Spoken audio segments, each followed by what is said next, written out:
पश्चिम बंगाल के राज्यपाल थे। कल ही उन्होंने पश्चिम बंगाल के राज्यपाल पद से त्यागपत्र दिया है और साथ ही साथ जगदीप धनखड़ एक वकील रह चुके हैं और इसके साथ साथ वो चंद्रशेखर की सरकार में पार्लियामेंट्री अफेयर्स मिनिस्टर भी वो रह चुके हैं। 1990-91 के दौर की हम बात कर रहे हैं, तो काफ़ी अनुभव उनके पास है। राज्यपाल का उनके पास अनुभव है, उनके पास केंद्र में मंत्री पद का अनुभव है। केंद्र में खासकर अगर हम मंत्री पद की बात करें तो पार्लियामेंट्री अफेयर्स मिनिस्टर वो रह चुके हैं और अगर वो उपराष्ट्रपति बन जाते हैं तो उनको राज्यसभा के संचालन की जिम्मेदारी भी उनकी होगी। राज्यसभा के सभापति भी वो बनेंगे, तो उनका ये अनुभव वहां पर भी काम आएगा। इस वक्त आप देख रहे हैं नामांकन पत्र रिटर्निंग ऑफिसर लोकसभा के सचिव को सौंप दिया गया है। ये सीधे दृश्य इस वक्त हम आपको दिखा रहे हैं संसद भवन से, जहां पर प्रधानमंत्री नरेंद्र मोदी, गृह मंत्री अमित शाह, रक्षा मंत्री राजनाथ सिंह, बीजेपी अध्यक्ष जेपी नड्डा और उसके अलावा तमाम एनडीए के नेता, जिनमें अनुप्रिया पटेल भी दिखाई दे रही हैं, केंद्रीय मंत्री तोमर भी वहां पर मौजूद हैं और तमाम केंद्रीय मंत्री, तमाम एनडीए के नेता वहां पर मौजूद हैं और इस वक्त नामांकन दाखिल करने की प्रक्रिया चल रही है। तो एनडीए के उपराष्ट्रपति पद के उम्मीदवार हैं जगदीप धनखड़, जो राज्यसभा के महासचिव के कमरे में इस वक्त वहां पर नामांकन दाखिल कर रहे हैं। प्रधानमंत्री नरेंद्र मोदी, गृह मंत्री अमित शाह, रक्षा मंत्री राजनाथ सिंह, बीजेपी अध्यक्ष जेपी नड्डा और उसके अलावा तमाम केंद्रीय मंत्री, एनडीए के नेता वहां पर मौजूद हैं और इस वक्त नामांकन दाखिल करने की प्रक्रिया इस वक्त चल रही है। और जैसा कि हमने आपको बताया कि जगदीप धनखड़, जो मूल रूप से राजस्थान के रहने वाले हैं और उनके अनुभव की अगर हम बात करें तो वो 1990-91 के दौर में चंद्रशेखर की सरकार में पार्लियामेंट्री अफेयर्स मिनिस्टर वो रह चुके हैं और पश्चिम बंगाल के राज्यपाल के तौर पर उन्होंने कल ही इस्तीफा दिया है और साथ ही साथ वो राजस्थान असेंबली में विधायक भी रह चुके हैं। तो काफ़ी एक लंबा अनुभव है उनके पास, प्रशासनिक अनुभव है, संसद का अनुभव है, विधानसभा का अनुभव है, एक राज्यपाल का अनुभव उनके पास है।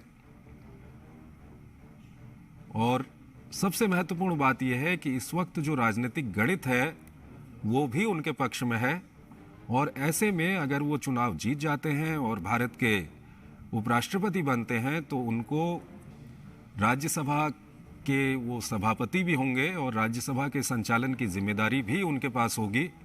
और उनका जो पुराना अनुभव है, चाहे वो संसद का अनुभव हो, राजस्थान विधानसभा का अनुभव हो या उसके अलावा 1990-91 के दौर में चंद्रशेखर की सरकार में वो पार्लियामेंट्री अफेयर्स मिनिस्टर रह चुके हैं, तो उसका अनुभव है, ये सारा अनुभव उनके काम आएगा।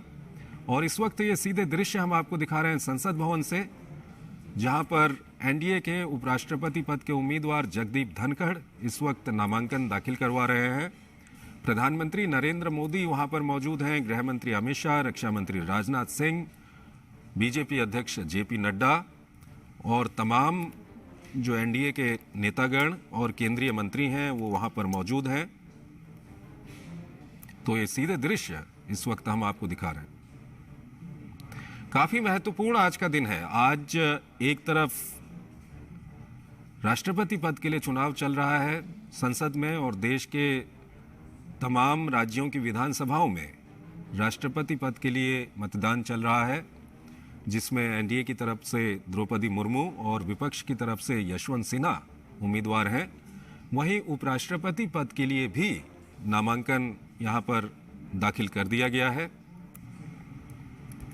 तो इस वक्त आप देख सकते हैं नामांकन दाखिल करने की ये प्रक्रिया इस वक्त चल रही है। प्रधानमंत्री खुद वहां पर मौजूद हैं और प्रधानमंत्री के अलावा गृह मंत्री, रक्षा मंत्री और तमाम जो एनडीए के नेता हैं, बीजेपी के अध्यक्ष वहां पर मौजूद हैं। और आपको बता दें कि विपक्ष की ओर से मार्गरेट अल्वा को उपराष्ट्रपति पद का उम्मीदवार बनाया गया है।